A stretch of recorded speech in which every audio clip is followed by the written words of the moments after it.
Genial. Pues comenzamos así el turno de preguntas. Podemos empezar luego a las 5:30, no hay problema luego por la tarde para... Y para la comida tampoco hay problema. No, ya está avisado. Está todo controlado. Pues comenzamos el turno de preguntas. Si alguien tiene alguna intervención. Yo voy a hacer una para cada uno. Vale. Empiezo por ti, Carmen. En el gráfico que has puesto arriba del todo Asamblea Nacional. ¿Crees que eso es posible en un mundo de economía globalizada? Un asunto que pongas arriba del todo Asamblea Nacional y no, por ejemplo, Asamblea Mundial. No sé. Y luego, para Nacho, ¿es posible una repotenciación hoy de los sindicatos o no es posible? Vale, yo brevísimamente, porque hay otra palabra también. Una de las... Claro, yo aquí he utilizado la propuesta y los términos de Sbaikar que él deja, o sea, quienes hacen estos modelos no se comprometen efectivamente con un país en concreto y por eso los términos son Asamblea Nacional, que nosotros tendríamos más que ver con un congreso, tal. Bien, el problema que señalas lo tienen efectivamente todos estos modelos y están pensados en su aplicación para un solo país, ¿no? Que es algo efectivamente muy, muy problemático. No sé qué respondería Sbaikar, aunque creo que iría, como él lo pensaba, en concreto para el caso de Estados Unidos, él iría probablemente hacia algo mucho más parecido a la autarquía, ¿no? Y a la capacidad de un país tan grande como este de obtener todo aquello que necesita sin salir de su propio territorio. Yo creo que obviar la necesidad, ¿no?, de otros elementos internacionales es imposible, pero a la vez, y en esto por eso me he quedado en el término únicamente de propuesta teórica, o sea, esto no está pensado para aterrizarlo en un país en concreto y tendría ese problema. Una de las ventajas, y esto introduce un elemento problemático, lo sé, una de las ventajas de los modelos como la democracia económica y de los modelos cooperativos es que no necesitan, como sí lo hacen las empresas capitalistas, el crecer constantemente y que serían un elemento que facilitaría lo que siempre decimos, que es el acercamiento de las cadenas de producción y consumo, es decir, el consumo mucho más cercano, la producción también mucho más cercana. Yo diría que no podemos seguir pensando, pese a la globalización, yo ahí sí que, o sea, discrepo con esa idea de, bueno, la globalización se ha sentado, sí, la globalización tal y como la conocemos es imposible pensarla así en los próximos 30 años. Sí, sí. Es imposible. Es decir, es imposible pensar que vayamos a seguir trayendo mangos de miles de kilómetros de distancia o ropas o cascos y auriculares, cosas que viajan y que hacen ese kilometraje. Es imposible en términos ecológicos, salvo efectivamente que una parte muy pequeña de la población mundial siga pensando que son los únicos que importan. Como ahí se va a dar un cambio muy grande, es cierto lo que señalas, tienen que pensar, yo diría, estos quienes se dedican a plantear esos modelos alternativos, qué haces con la esfera más internacional, pero en la práctica yo diría que no estaría de más ir pensando cómo organizamos nuestras economías en un nivel local, regional y nacional incluyendo Europa. Es que eso no es un lugar muy pequeñito, o sea, nacional incluyendo una red de ferrocarril suficiente como va teniendo Europa para conectarnos. Bueno, yo respondiendo a lo que planteas, Javier, y también un poco atendiendo a lo que, ¿cómo decirlo?, a esas nuevas posibilidades, esos nuevos modelos de trabajo que se plantean desde cierto cooperativismo. Creo que los sindicatos sí tienen un sentido en el ámbito actual. Bueno, yo al menos veo su eficiencia por lo que respecta pues el empleo en esta universidad. Es decir, el trabajo de los sindicatos es absolutamente brutal. Es decir, están al cuidado de todo, atendiendo a todas las cuestiones. Es decir, hay una competencia alta. Por lo que respecta a lo que yo estaba planteando, la cuestión bajo mi punto de vista esencia en que hay que generar nuevos dispositivos de agenciamiento, pero no como un desideratum. A lo que iba o con lo que quería culminar, es que ese horizonte biopolitizado en el que actualmente aparece la vida y que es fruto de una reterritorialización por parte del capitalismo neoliberal, del trabajo y de otros ámbitos, da lugar también a otras posibilidades. A otras posibilidades de reterritorialización para una izquierda política, que tiene que constituirse, pues en cierto modo, respecto de lo que Carmen estaba apuntando con más concreción aún de lo que yo he hecho. Es decir, de cuáles son las condiciones de posibilidad de que pueda haber producción. O incluso, ¿qué es producción? Porque el propio concepto, la propia noción de producción es lo que aparece alterado, o es donde ese neoliberalismo ha conseguido ganar la partida a la tradición socialista de raigambre puramente marxista, pero es al mismo tiempo donde nos dona a nosotras y a nosotros nuevas posibilidades. Porque quizás, y en este sentido en diálogo con Carmen, es que el error está en pensar el trabajo como producción, que es tal y como lo pensaba el liberalismo político y tal y como lo viene a pensar luego el marxismo.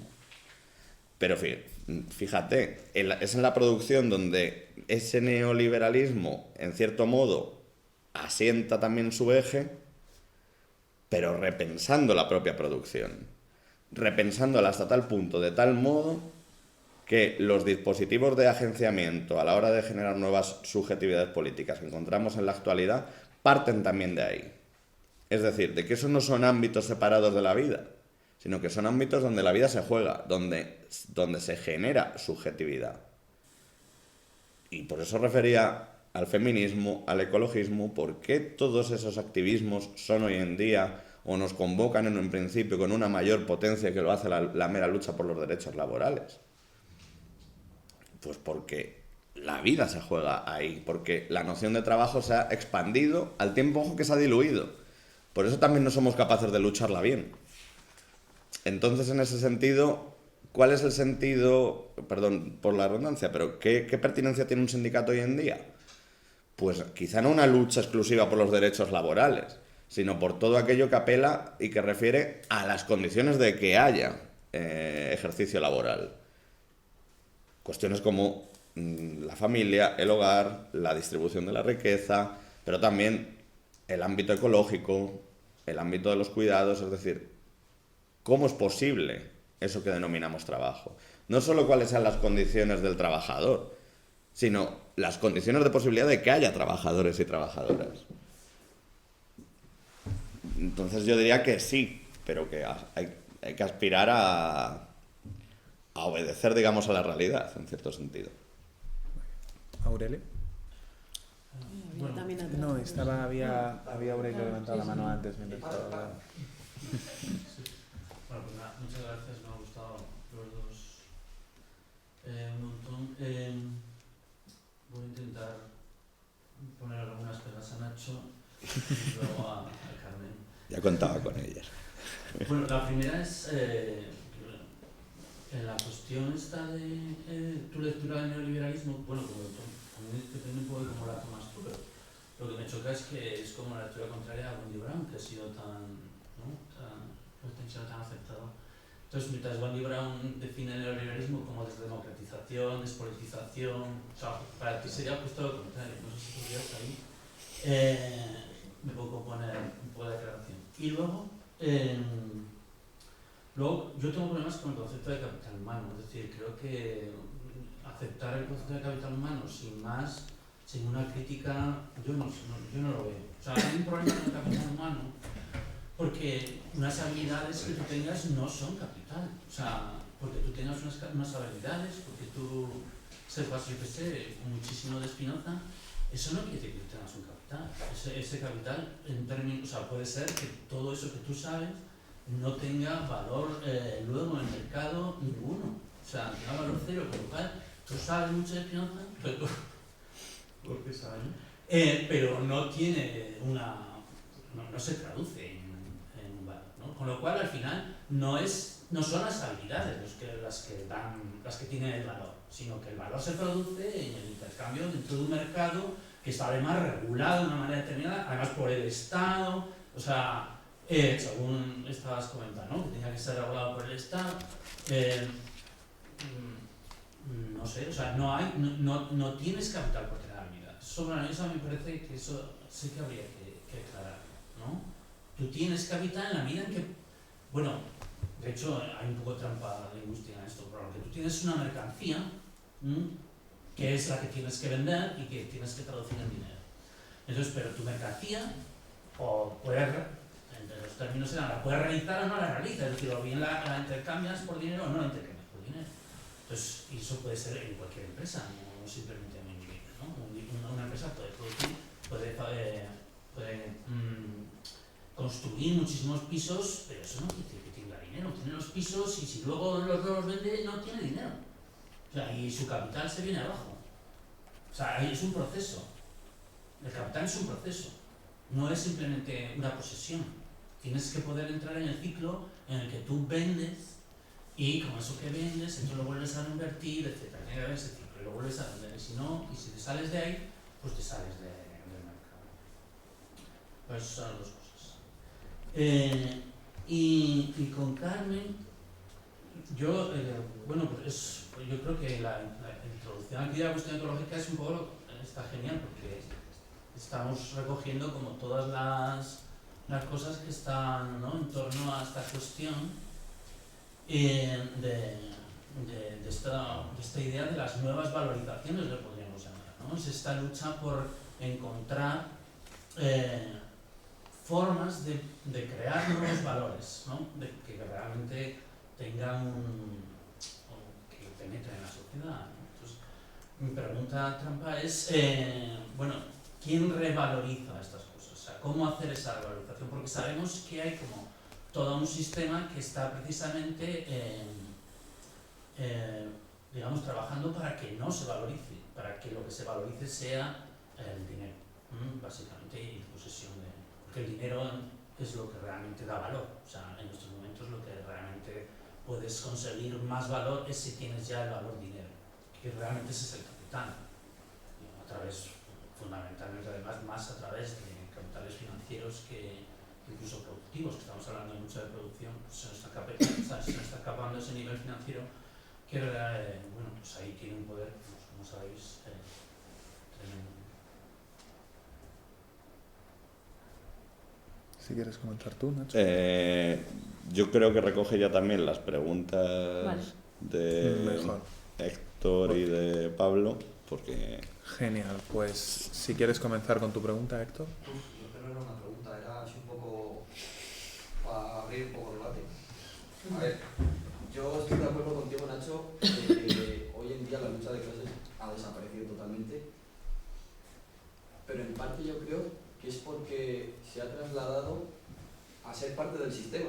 O sea, hoy en día el sistema ya como que recoge toda esa lucha de clases y por tanto la vuelve un poco hipócrita incluso, porque, por ejemplo, con los sindicatos, tú dices que los sindicatos sí que actualmente hacen una gran labor. Yo creo que no, yo creo que son parte ahora del sistema. Sí, ¿Cómo un sindicato puede defender a los trabajadores si cobra del sistema? No confrontará con el Estado, será un intermediario en el buen caso. Un intermediario. Como si yo, como delegado de humanidades, cobrase dinero de la universidad.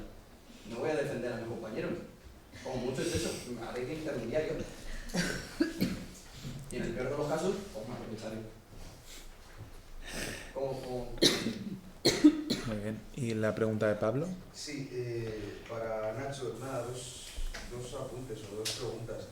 La primera parte, cuando te metes a hablar del tema de la subjetivación, hablas de Marx, de la relación de las ideas, a mí me llamaba la atención porque me venía a la mente, cuando él en la ideología alemana habla sobre la producción de las ideas, porque para mí entra un poco en conflicto con lo que tú proponías y al entrar en ese conflicto, en cierta medida, se pone un poco así en cuestión la propuesta, ¿no? Porque él al final lo que comenta es que la producción de las ideas aparece entrelazada con la actividad material, parte de de lo que es la propia actividad, ¿no? Él lo compara con toda esta filosofía alemana, con los jóvenes hegelianos, y él dice que al contrario de lo que sucede en la filosofía alemana, que desciende del cielo sobre la tierra, en el caso de la propuesta del materialismo histórico y científico, se asciende de la tierra al cielo, ¿no? Él dice que todas las sublimaciones necesarias del proceso material de la vida del hombre, pues la moral, la religión, la política y cualquier otra ideología, no tienen historia propia, no tienen desarrollo, sino que son los hombres, o los seres humanos, ¿no? Los que en el desarrollo de su producción material y sus relaciones materiales transforman, en la transformación de la realidad, pues transforman el pensamiento y lo producen, ¿no? Bueno, en lo que dice, de que la vida determina la conciencia.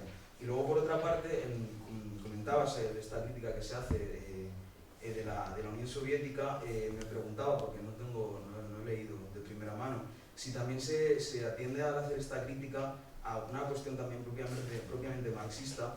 En el análisis que hacen Marx y Engels, ellos hablan de que al final el desarrollo de la fuerza productiva implica una relación universal entre todos los seres humanos, porque al final esto es una condición de necesidad para la revolución, ¿no? Ellos afirman que el comunismo solo puede darse empíricamente como la acción de una vez simultánea de los pueblos, y es el caso que se considera que es uno de los problemas de base que aparece en la Revolución Soviética y en la posterior Unión Soviética, ¿no? Esta cuestión del socialismo de un solo país, que ya Lenin alcanza a ver, que luego Stalin lleva a su máximo desarrollo, y que está en los debates de la internacional de aquel entonces, porque en Europa estaba este caldo de cultivo, no era solo la Revolución Rusa, estaba ahí el germen de la Revolución Alemana que fracasa, en Ucrania estaba Néstor Magno, en España también, aunque estaba bastante por detrás, estaban todos estos alzamientos extendiéndose, y es el conflicto, ¿no?, entre la revolución internacional proletaria y lo que se lleva a cabo en la revolución soviética, que es al final llevar a cabo el socialismo en un solo país. Entonces me preguntaba si también se apunta esta crítica, o va más por el tema que tú comentas de la burocracia y bueno, todo lo que comentabas. Muy bien. Hay otra más. ¿Queda otro? Ah, sí, por supuesto. Bueno, me preguntaba para Carmen, que decías que como para llegar a esa sostenibilidad, pues como ese 1% de la población tiene que pensar menos en sí mismo, y entiendo que como este es un trabajo que tenemos un poco como sociedad, no sé si global o por lo menos occidental, ¿cómo se puede concienciar a una sociedad, o sea, por lo menos a una sociedad occidental, cuando yo creo que a lo mejor como personas normales tenemos un poco la imagen, por ejemplo, de que nos obligan a comprarnos un coche eléctrico para entrar a Madrid, pero luego vemos como las empresas hacen lo que quieren, es decir, que creo que a lo mejor se nos queda un poco la imagen de que nos están vacilando, obligándonos a hacer algo que luego ellos no cumplen cuando, no sé si esto es algo real, pero el otro día me suena que vi que para fabricar un coche hacían falta 1000 litros de agua o algo así. O sea, pues de ese tipo me refiero, que parece que nos están vacilando un poco. ¿Cómo podemos hacer para obligar a ese 1% a que, no sé si está bien? Está clarísimo. Muy bien. ¿Sí? Empieza tú, sí. Vale. Bueno, así en fogonazos. Gracias. ¿Quién revaloriza y cómo hacerlo, ¿no? Yo creo que se conecta bien con esta última pregunta. Hay toda una corriente que, lejos de individualizar, ¿no?, la responsabilidad, bueno, pues haz esto, compra ecológico y demás, ¿no?, que también sabemos que responde a un propio nicho de mercado. O sea, todos sabemos que tiene, ¿no?, esa posibilidad de ser reasumido en clave, ¿no?, dentro del capitalismo.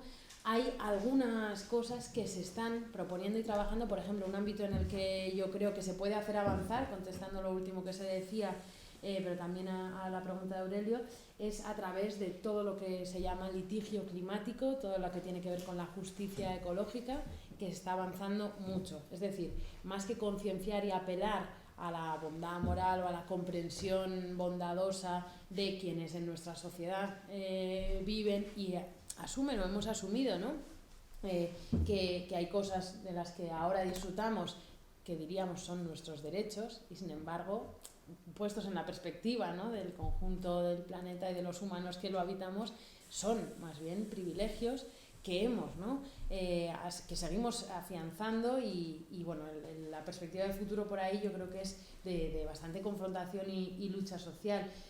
Los litigios climáticos y yo diría con una ciudadanía, o sea, ¿quién revaloriza cómo hacerlo? Porque precisamente hay muchas resistencias y una serie, ¿no?, de elementos, hay quien tiene mucho que perder en que nos tomemos como sociedades en serio las transiciones, no solo energéticas, las transiciones ecológicas, a ser sociedades que decrezcan en elementos materiales, aunque no en bienestar para sus ciudadanos. Yo diría a través de una ciudadanía democrática suficientemente activada. Y para eso, para una ciudadanía democrática que sea consciente del tipo de desafíos, de problemas que tiene por delante, pues creo que ahí las estrategias son varias y algunas confluyen con las estrategias clásicas del movimiento obrero. Cómo se fuerza dentro de un sistema en el que el poder está muy desigualmente repartido, pues con el músculo que te da tener a mucha gente trabajando por las mismas causas. Movilizaciones, estrategias como algunos hemos puesto también en marcha, desobediencia civil no violenta, para llamar la atención desde el Congreso de los Diputados tiñendo de rojo la escalera hasta de otras maneras, ¿no?, que seguiremos haciendo desde, por ejemplo, Rebelión Científica, para llamar la atención, fogonazos. ¿Eso es lo único que se puede hacer? No, esto pone en el centro del debate algunas cosas. Los compañeros y compañeras que trabajan en el ámbito de la justicia con esto de los litigios climáticos. ¿Quién protege a nuestros ecosistemas? Nosotros tendríamos que hacerlo y para eso conseguir que quepan en las leyes es fundamental. La ILP, la Iniciativa Legislativa Popular, que llevan a cabo asociaciones de vecinos, no necesariamente ecologistas, con asociaciones ecologistas en el Mar Menor, pone en nuestro país un precedente buenísimo. El caso de las abuelas suizas, es decir, esta asociación de abuelas que en Suiza acaba de ganar en Europa una denuncia a su país, porque lo que han denunciado estas mujeres, como otros jóvenes, jovencísimos, lo han hecho en Portugal, les han tirado por un defecto de forma, pero van a ir ganando cada vez más peso nacional e internacional estos litigios climáticos. Lo que han hecho las abuelas suizas ha sido decir, con la mejor ciencia en la mano, lo que está haciendo el gobierno de Suiza al incumplir la reducción de emisiones, no poniendo las suficientes cortapisas a la industria, por ejemplo, es atentar contra mi derecho, nuestro derecho, a la salud, que está recogido en nuestra Constitución. Y Europa ha dicho, estas señoras tienen razón.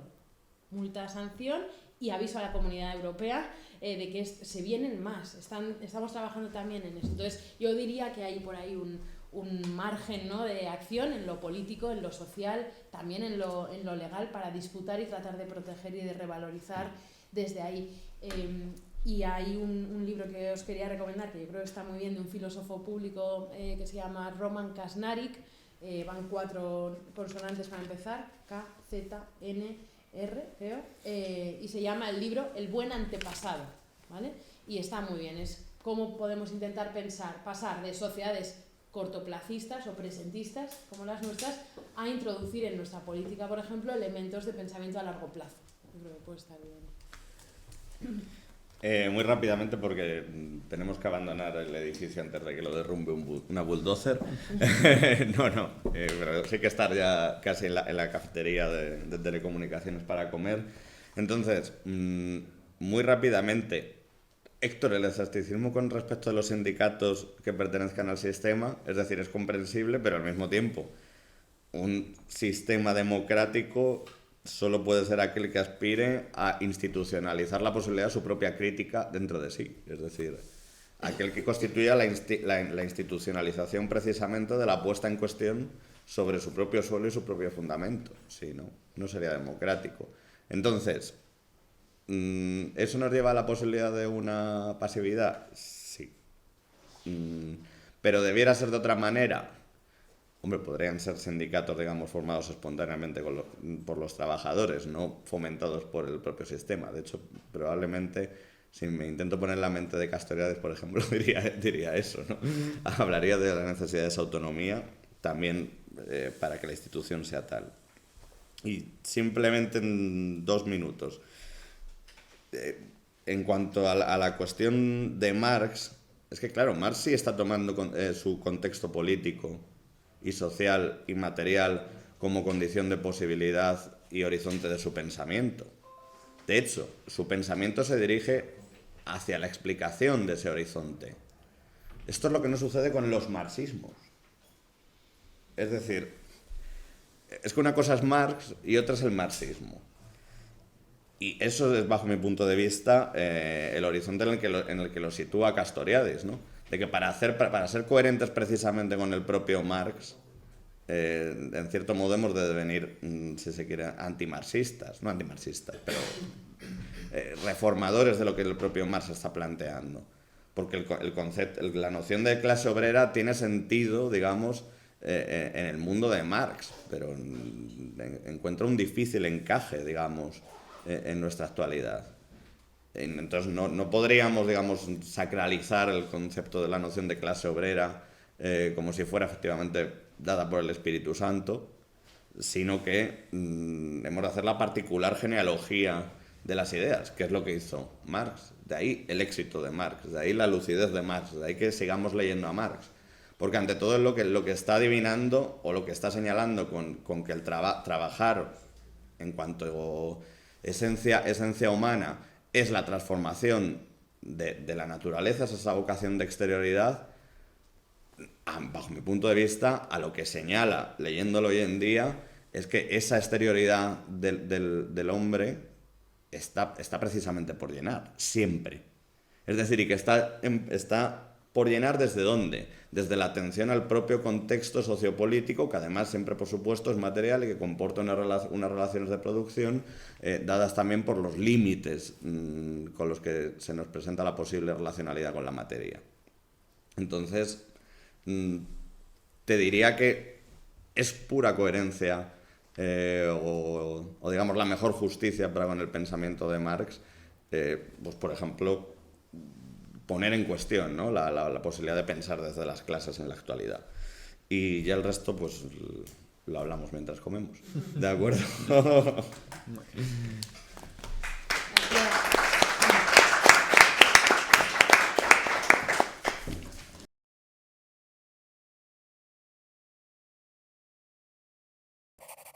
Gracias.